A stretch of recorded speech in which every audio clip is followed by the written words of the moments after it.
Welcome back, everybody. This is Super Caduceus P, bringing you back the conclusion of this battle. So pretty much what I'm trying to do here is I'm trying to block this chemist from moving. Since once enemies get desperate enough, they will take you across the map.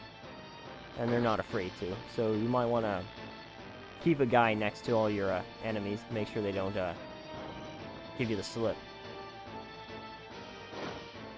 See, chemists are, at least this chemist is unarmed, so his fists don't do that much damage. Alright, so another thing I'd like to point out, since it's getting to be about that time, are these little numbers above these bodies. Now, in this game, once you pass out due to lack of HP, the little number will be floating above your head. That's the amount of turns you have in order to be resurrected. If it's 3 turns, it starts at 3, then 2, then 1. And once you run out, your body disappears, which means it can't come back. They're gone forever. So if this happens to one of your allies, you're kind of, out of luck there. Now, what happens when they disappear is they leave something behind. It can be 2 things. One's a crystal, and the other's a treasure chest. The crystal can raise or refill your MP and HP, or it can give you an ability. And the ability is something that the guy who died had. The other thing is the treasure chest, which contains an item that was on the person. So it could be their sword, their armor, and maybe an accessory. It's all completely random. Alright, again, this chemist can't do anything because of their terrible move, but it's okay. We don't really need them to go halfway across the world.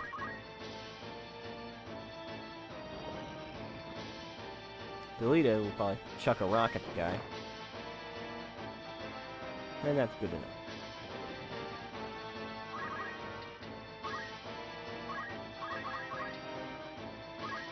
And this guy's almost dead. He'll probably go down with the next hit from that squire.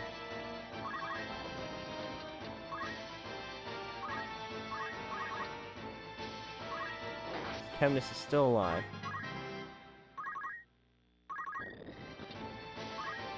Nope, no one there. Alright, the only guy left is that chemist. And it's Ram's turn. He'll probably be able to finish him off.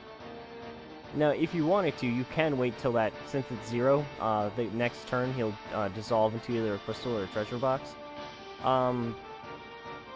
You can, you don't have to. I mean, it's not entirely important, so I'm gonna just go ahead and finish the battle. Alright, that's it.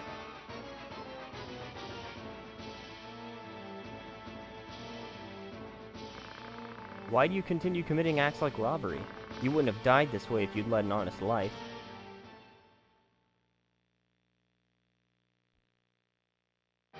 And that's the end of the battle. At the end of every battle, you'll get bonus money, and if it's a story-related battle, you'll get war trophies, which are just additional items. There are random battles in this game, so if you win those, the only thing you'll get is bonus gil. Alright, and all this stuff is just things about the world map. Alright, so here we are. This is Ivalice. Pretty big. Alright, so here's the world map. All these red dots are places where the story wants you to go to. If you go there, you'll progress the plot. But first, let's trigger a cutscene.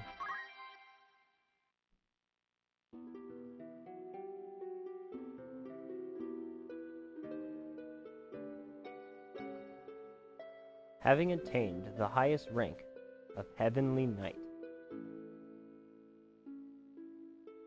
brave Balbanes was facing his last days.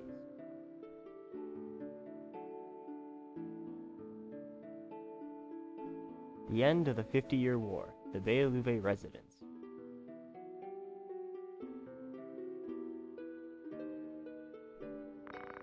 How goes the battle? Through swift action, we were able to recover Limberry. It's only a matter of time before the Adalia army leaves Zeltenia. Don't worry. The secret messenger sent to Count Linario has returned. Count Linario has agreed to your plan. Good, then, at last, this long war will finally come to an end. Father,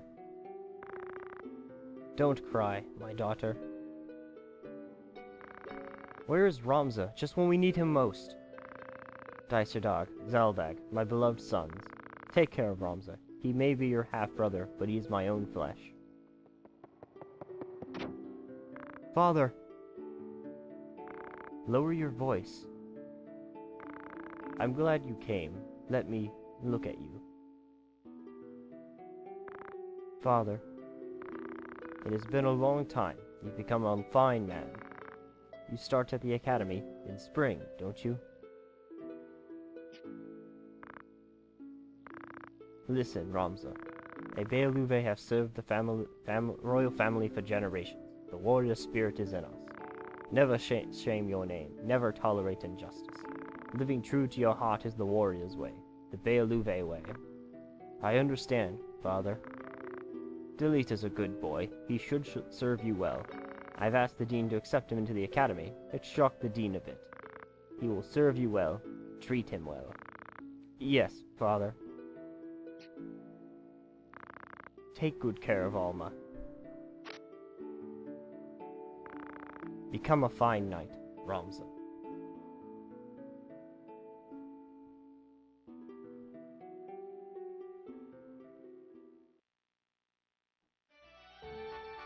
So as you may have guessed, this being a Final Fantasy game, there's a lot of story, backstory, regular story, that's just chock full in this game. So if you're interested in learning about it, head to the bar. Here you can find rumors that will explain little tidbits about what's going on. So let's learn about the 50-Year War. That seems to be important. A war that caused terror for nearly 50 years between Ivalice and Ordalia, known as the 50-Year War. The war was ignited when King Dawanyu died without naming a successor. The throne was succeeded by Dawanyu's brother, Valowa, but Dinamundo of Ivalice declared war. This is only an excuse. The real reason was because of Zelamonia, a territory of Ivalice running along the Ordalian border. It was once independent, but was annexed over a century ago after an invasion. Ivalice supported Ordalia, but the result was failure. Unrest among the nobles and in the cities of Zelamonia, along with Ordalia's rule, led them to seek intervention from Ivalice. With victories in the early battles, Ivalice's army marched on the capital of Bura, but King Dinamunda fell ill and was never to return to his kingdom. The confusion gave the Ordalian army an opportunity, as Valowa was successful in holding off Ivalice's army. Approximately 2 years stalemate was broken by the Ramondan's army's invasion. Ramonda is a military state separated from Ivalice by Larner Channel. Under King Valowa's orders, a blood relative, they marched on Ivalice, but Denamunda, who succeeded King Denamunda, was a brave warrior against both the Ramonda and Ordalian armies. An outbreak of bubonic plague in Ramonda forced them to retreat in 3 years. The two squads most effective in the war were the Hokutin, led by Balvanes, and the Nantin, led by T.G. Sid. They scored many victories as they marched on Ordalia, but the Long War was disastrous for both administrations. Farmers' revolts and riots broke out in many areas, as both kingdoms focused their war efforts within their borders. This made another stalemate broken only by the death of King Dinamunda, widely believed to be assassinated. His successor, Omdalia, was not fit to lead the kingdom, and left all matters of state to the elder statesman and the queen. Therefore, there was no power to drive the troops of Plensonar, Valowa's successor, out. After allowing the invasion of Zeltenia, battles at both the Hokutin and the Nantin Ivalice hoped for peace. Realizing that the war was useless, both the kingdoms agreed on peace, focusing their efforts within their respective borders. Although the agreement was bilateral, Ivalice surrendered. Soon after, Ivalice's economy was on the brink of bankruptcy because of severe war reparations. Payments could not be made to returning soldiers, and large groups of knights were discharged. As a result, high unemployment, uncertainty, and distrust filled Ivalice. So this provides a nice backdrop of what's going on in the game. So prior to the events of what we just went through, there's a huge conflict called the 50-Year War, in which Ivalice declared war on one of its neighbors after a territory that sits between them. Even though they wanted to fight the war and, wanted to help out that territory, they ended up losing due to this guy, the King Omdaria. There was great concern over King Omdalia, who collapsed at Prince Oranus' birthday celebration. The Board of Chamberlains reported his fever has subsided, but he'll take 3 weeks to recover. It'll be several months before he can make any public appearances, but since most public policy is made by Queen Ruvalia, no turmoil is expected. Huh. The rumor is called Omdaria, while that king's name is Omdalia. Huh. Interesting. Anyway, so pretty much, this was the last king to rule during the 50 Years' War, and he wasn't really fit to lead, so due to that sort of incompetence, they ended up losing. And all the soldiers came back were broke, jobless, and they pretty much had a general distrust for the royal family, aka, mostly this guy. So they banded together to form a band of cutthroats, mercenaries, and, well, they call themselves the Death Corps. Robberies are on the rise in various areas, and Galleon is no exception. Wagon hijackings and abductions are rampant. Now a group of former criminals and mercenaries called the Death Corps have making the most trouble for the Hokuton. So pretty much these are a group of guys who used to be soldiers, but came back, found that their king had sort of betrayed them and not having to, causing the loss of that war, not paying them, kicking them out. I guess you can understand a little bit of distrust. So there you go. In most of the cities or bars where you can go to learn stuff like that, backstory and whatnot. Now, in the world map, there are a few things you can save your game, learn a lot about how almost every mechanic in the game works. What I like to go over, though, is the Brave story and the formation. The Brave story, let's do that first. Now, the record here, these are all the cutscenes that you've had so far. This one is that first one when you're in the military academy, and this is the one we just saw where your father died. Now, the person here gives you information on everyone's that is relevant to the story so far. Let's start with Ramza. Ramza Beluve, Knight Apprentice of the Garland Academy. Originally from Igros, Belu family is a well-respected family, producing many leaders for the Hokuton Knights. The youngest of 4 siblings, turned out worse than siblings and is conscious about it. So I guess he's the runt of the family. Delita Hyrule, Knight Apprentice of Garland Academy, friend of you, came to Beluve family with sister Tita. After their parents were taken by the Black Plague, he was able to join the academy through the wishes of the late Balbanes, your father. Alma, youngest of 4 of the Beluve family, attends the aristocratic school in Igros, your younger sister. Came from a different mother than the second brother. With her cheerful personality, she is well liked by everyone. Spending most of her life in a convent, she has recently returned to the Beluve family. Alma is closer to you, and as you are closer in age than her brothers. So pretty much, Ramza and Alma had the same mother and father, while Zalbag and Dyserdar had the same mother and father. Zalbag, as the leader of the Hokuton Knights, he is considered to be a holy knight, your older brother.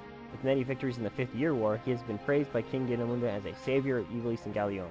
Under the name of Beluve, there is victory. An undefeated warrior, but he is also a devout leader in the teachings of Glavedos. Dyserdar, one of the troop leaders under Prince Lard, your oldest brother, following his late father Balbane's wishes, gave up his position as the leader of the Hokuton Knights to his younger brother. Became the troop leader for Prince Lard and is the most trusted, also known to have magical skills as a magic fencer. Lard, Lord of Galleon, brother of Queen Rivalia of the Umdelia Kingdom. The Lard family is a part of the Akashka Kingdom, I don't think I'll ever be able to pronounce that right, who gained power from the 5th Year War. He was one of the feared leaders during the 5th Year War. The most feared Hokuton Knights are under the orders of Prince Lard.